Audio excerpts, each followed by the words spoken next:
Nama saya Yandrini Veronica dengan NIM 2331066. Di sini saya sebagai moderator dan teman saya. Perkenalkan, nama saya Sri Rahayu dengan NIM 2331068 dan di sebelah saya. Perkenalkan, nama saya Kurnia Wulandari dengan NIM 2331043 dan di samping saya. Perkenalkan, nama saya Cynthia Juliawati dengan NIM 2331039 dan di sebelah saya. Perkenalkan, nama saya Rara Muhana Rona dengan NIM 2331057. Di sini kami akan mempresentasikan tentang hasil diskusi kami yang berjudul Filsafat Pendidikan. Di sini saya sebagai pemateri pertama yang akan menjelaskan tentang filsafat pendidikan. Apa sih filsafat pendidikan itu?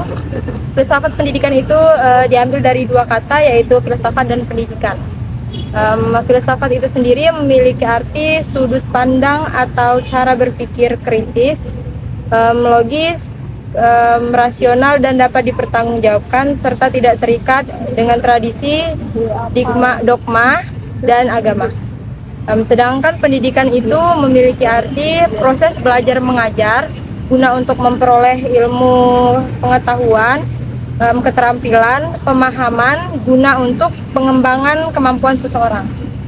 Dan dapat disimpulkan bahwa filsafat pendidikan itu memiliki arti cara berpikir kritis tentang untuk menanggapi segala persoalan-persoalan yang ada di pendidikan. Jadi pasti kita pernah berpikir apa sih pendidikan itu? Kenapa sih kita harus berpendidikan?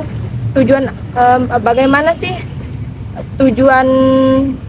apa sih tujuan pendidikan itu dan bagaimana cara kita untuk mencapai tujuan pendidikan yang baik? Jadi dalam filsafat pendidikan kita akan mencari tahu sampai dasar tentang persoalan yang ada di pendidikan. Cukup sekian materi dari saya dan selanjutnya akan dilanjutkan oleh teman saya. Ini saya akan menjelaskan tentang signifikasi filsafat terhadap pendidikan.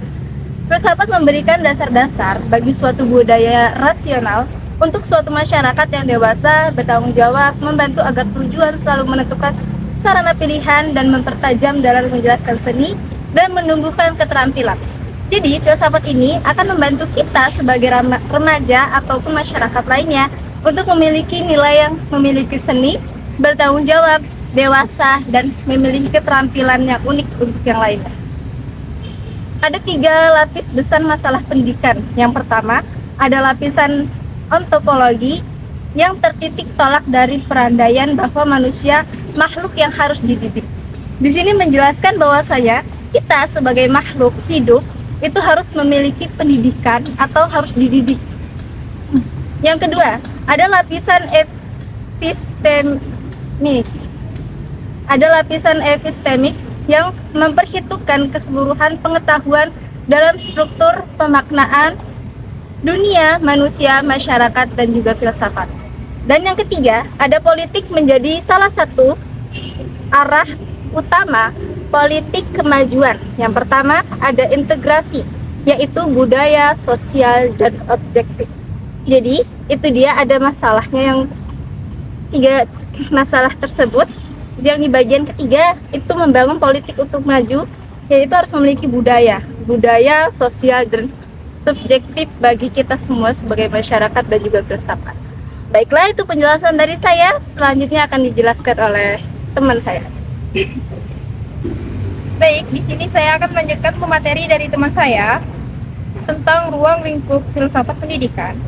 Jadi, sebagai cabang filsafat, maka kajian dalam filsafat pendidikan itu mencakup berbagai aspek yang juga menjadi karakteristik kajian filsafat pada umumnya yang meliputi semua realitas yang wujud.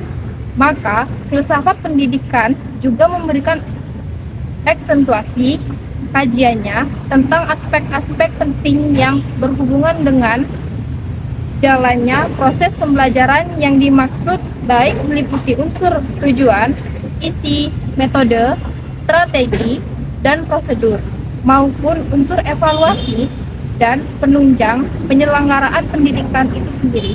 Baik, sekian presentasi dari saya dan akan dilanjuti dengan teman saya. Baiklah, di sini saya akan melanjutkan materi dari teman saya tadi. Saya akan menjelaskan materi mengenai tujuan pendidikan. Nah, tujuan pendidikan itu menurut Harriet Noko ada 4 idealisme tujuan pendidikan. Yang pertama itu ada perolehan pengetahuan dan keterampilan atau kemampuan menjawab permintaan pasar. Di mana tujuan tersebut menekankan untuk memperoleh pengetahuan dan kemampuan untuk mempersiapkan peserta didik agar nantinya mendapatkan kesempatan kerja.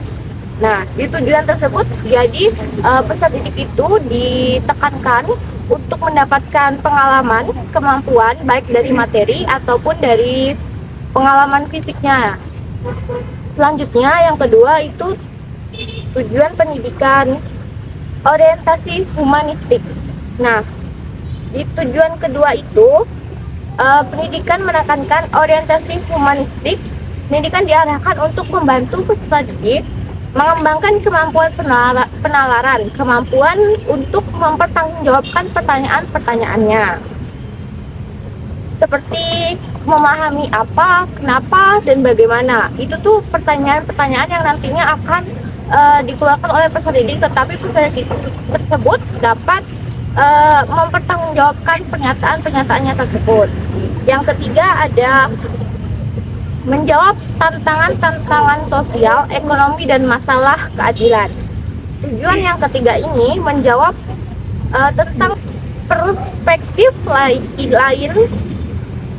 Pendidikan diarahkan untuk menyiapkan orang untuk bisa mengenali dan menjelaskan masalah-masalah yang dihadapi masyarakat dan kemudian berusaha menghasilkan jawaban-jawaban yang berdasarkan pada etika. Tujuan ini tidak lepas dari dimensi hakiki politis dan pendidikan.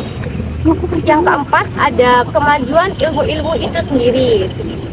Di tujuan yang terakhir ini menjadi salah satu indikator untuk mengukur keberhasilannya ialah bila hasil penelitian atau tulisan yang dipublikasikan oleh para pengajar atau peneliti perguruan tinggi tersebut banyak digunakan untuk kerangka teori atau menjadi acuan para peneliti atau penulis lain. Dari keempat tujuan pendidikan itu sebetulnya bisa memberikan visi bagi para pengambil kebijakan politik. Hanya saja pemerintah jangan sampai hanya diarahkan oleh logika ekonomi yang menekankan efisiensi tetapi mengabaikan logika sosial yang peduli terhadap keadilan dan solidaritas.